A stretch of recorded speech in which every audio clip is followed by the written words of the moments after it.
Hello friends, welcome back to my channel. I'm C. Shilpa Surana, and since Windless Biotech IPO is going live next week, I just thought to make a quick video on the same, discussing about various aspects of the company. If you are new to my channel, don't forget to subscribe my channel because there are 3 more IPOs which are going to go live next week and I'm going to review all of them on this channel. Also, if you like the content of this video, don't forget to give it a thumbs up. It really encourages me if you do that. Now, let's start with today's discussion. So now, let's talk about the company first. So this company is amongst the top 5 players in the CDMO industry in India, okay, in terms of revenue. So that's like a big thing that it is one of the top 5 players. Further, it is having over 2 decades of experience in manufacturing both solid and liquid pharmaceutical dosages. So this company is having good holding in the industry in which it is operating, okay, so almost 20 years of experience, and it provide wide range of comprehensive services which include right from product discovery till the manufacturing of these generic products. And in this generic product category, they also produce complex generics, okay. Now in fiscal year 2020, this company had approximately 1.5% of the entire market share in CDMO industry in India, okay. Also, this company is having 4 manufacturing facilities and all are in Dehradun. Okay. Now, WBL is having 3 verticals from which it generates its revenue. First one is CDMO services and products. Now, what happens under CDMO services is companies like Sanofi India or Cadila Healthcare can outsource its certain function to company like Windlass, and Windlass will manufacture and give it back to Sanofi or Cadila, for example, okay.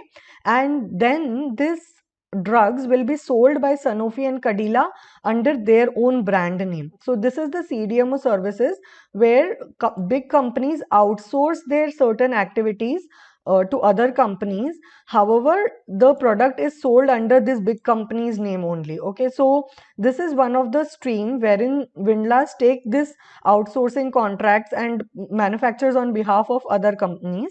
So this is one of the revenue generating source for Windlass.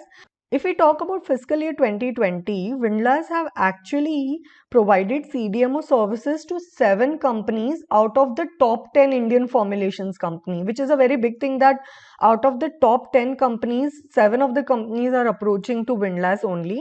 So it is having good customer base. Now, the second revenue source for this company is domestic trade generics and over-the-counter brands. So what happens under this business owner is that this company manufactures and supplies certain health supplement products, and these products don't require prescriptions, for getting purchased, and these products are sold in the company's own brand name. So Windlass is selling these products in its own brand name. So this was the second business vertical. Now third is the export. So this company exports to countries like Vietnam, Myanmar, Sri Lanka, Thailand, Philippines, etc. Now, if you see how much percentage has been derived from each of this vertical, then here it is, wherein the CDMO vertical have generated almost 85% of its revenue. The domestic trade generics and OTC brands, that is over the counter brands, have generated almost 10% of its total revenue, and the exports were almost 4.5%. So this shows that it has not captured the domestic market that much right now. Now, if you see the growth in customers, the number of customers have increased from 92 in 2018 to 171. So there has been good jump in customer base. Now, industry overview. Okay, so the global pharmaceutical market is expected to grow at 5% CAGR in the next 5 years. In global pharmaceutical market also, if you see specifically global formulation outsourcing market, so this is something like CDMO market only. It is expected to grow at 8.5% CAGR over next 5 years. So here we can see that this outsourcing segment is actually having better growth prospect as compared to the overall generic pharmaceutical market. Okay, so this was about global market. Now if you see the domestic market, so the domestic formulations market is expected to grow at 11% CAGR in the next 5 years, And within that also, if you specifically see the CDMO industry, then it is expected to grow at 14%, which is again a good sign that it is far more than the general pharmaceutical market or general formulations market. Okay, so this was about the CDMO projections. If you see the generic industry also, why we are saying generic industry, because we saw here that domestic trade generic is also one of the business vertical for Windlass. So this is expected to grow in the range of 8.2 to 9.2 in the next 5 years. So this generics industry is also seeing some positive moves or positive initiatives from the government in the form of Jan Aushadhi Yojana and Ayushman Bharat. All right. Now coming to the peers of this company, as such there are no listed peers for this company. However, like if you remember in the beginning, we had seen that it is among the top 5 players, right? So those top 5 players are actually unlisted ones, and these are those other players in this market. That is Akums Drugs and Pharmaceuticals Limited, Sinochem Pharmaceuticals Limited, Theon Pharmaceuticals Limited, Innova Captive Limited, okay, and then is Windlass Biotech, okay. Now coming to the financial performance of this company, if we see the total assets have increased as compared to FY18 in FY21, all these figures are in millions, okay. If we see the revenues have also increased from FY18 to FY21, and PAT has also seen an increase from FY18 to FY21. Okay. However, there are some important things to note here. Okay. So revenue have grown at a CAGR of almost 6.5% here. The PAT is growing at a CAGR of 11.61%. So if you see, the PAT has increased actually from FY18 to FY21, but if you see the past 2 years, that is 19 and 20, you will see that it has fallen, like from 19 to 20 it has fallen, and from 20 to 21 also it has fallen.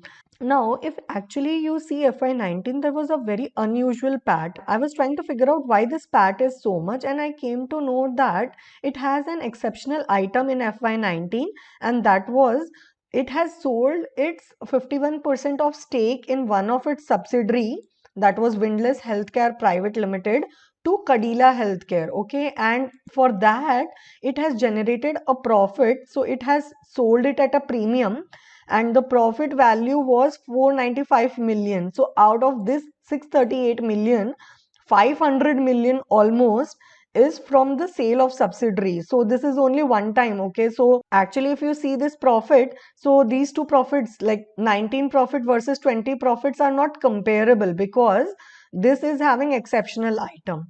Okay, now this was one thing that I observed. So also one more thing that I was seeing was from FY20 to FY21, although the revenue had increased, but the profits had fallen. So I was trying to figure out why such thing has happened, and I found out one worth noticing thing, okay, and it was that there were some exceptional items when you see the income statement of FY21.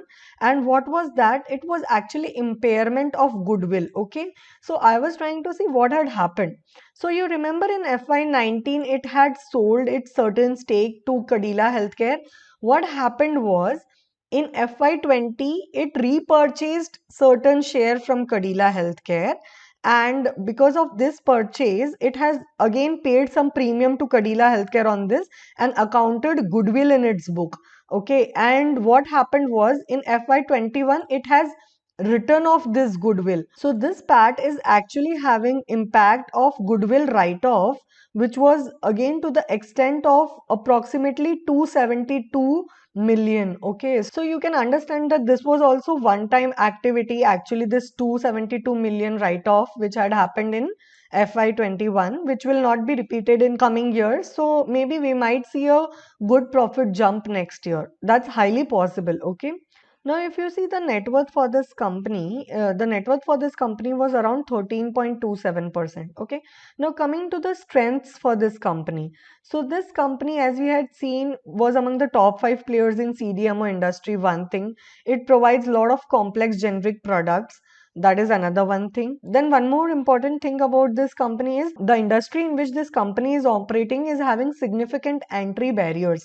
And why is that entry barriers? Because this company deals in complex generic products, which we had seen earlier also, right? So this complex generic products need a good amount of technical know-how, R&D, etc. So there is usually competitive advantage in terms of significant entry barriers. Okay. Also, one of its competitive strength is that it is having long-term relationship with leading pharmaceutical companies in India. Okay. Now coming to the risk factors. So one of the risks that we have seen is decline in the profit margins as compared to previous years. But we have seen like lot of exceptional items even in the past and in the present which have resulted this significant variation. All right.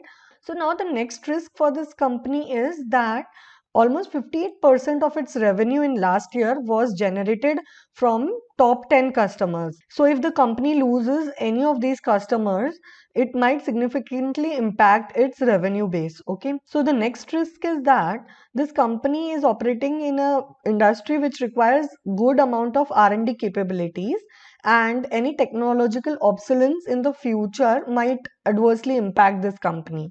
Another one risk is the COVID-19 related risk, and this risk, as I had told earlier also, is not specific to any company, but it is to the economy as a whole. Now the next risk is that this company is subjected to lot of regulatory requirements because of the industry in which this operates. So any failures to comply with these requirements can significantly impact its business. So the next risk is that it is planning to start a new business which is manufacturing of injectables, and if it is not able to establish itself in that operations, even that might impact its operation and cash flows in the future. Okay, so these are some risks that I felt were important to be highlighted.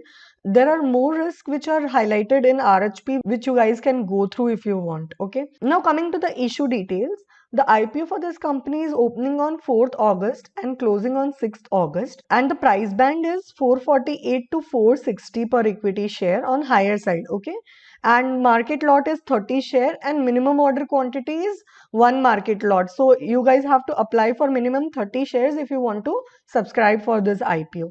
This company is going to get listed on both BSE and NSE, and the issue size for this company is going to be of 401.54 crore. Okay, and out of this fresh issue is 165 crores and offer for sale is majority chunk which is 236.54 crores. So offer for sale is the value that will go to the promoters of the company, and fresh issues will be utilized by the company. Let's see where it will utilize this fresh issues. So this fresh issues will be used in purchasing equipment for expansion of its fourth plant in Dehradun. That is the one usage it will do. Secondly, as we had seen that it is planning to enter injectables business, so it will use some of its fund to add that capabilities in its Dehradun plant too. And further, the remaining amount will be used in working capital requirement, repayment or prepayment of certain borrowings, and other general corporate purposes. Okay. Now coming to the valuations part, on the upper price band that is of 460 rupees, the PE works out to be 53, alright. And since this company is not having any listed peers in similar business to compare, we cannot determine whether this PE of 53 is on a higher side or on a lower side. So it is very difficult to tell that whether this share is underpriced or overpriced. However, considering the profit trends of this company, which we have seen a decline, we can say that this IPO is aggressively priced. All right. Now, if you see the gray market premium or GMP for this company, it is almost 150 when I last checked. So, gray market premium is nothing but the premium at which shares are being traded in an offline market. In a way, it also shows what is the current market sentiment for this particular IPO. So, now coming to the conclusion part, we have seen that there has been growth in the top lines, but the bottom lines have been declining. Also, we see that the issue has been aggressively priced, and any new move of the company, that is, we saw that it is trying to enter the injectable business. So all those moves will actually take almost 2 years, to materialize and show some effect on the financials. So that's a rough estimate. So what I feel about this IPO is, considering the current bull run and the positive sentiment which has been shown in the gray market, there might be listing gains for this particular IPO. However, the same should be revalidated on day 2 by seeing the subscription status. Okay, so that's all guys from my side. I hope this content helps you in better decision making. If you like the content of this video, don't forget to give it a thumbs up. Also, please note this is not a recommendation to buy, so do your own research before subscribing for this IPO. I'll see you in my next video. Till then, stay home, stay safe. Bye.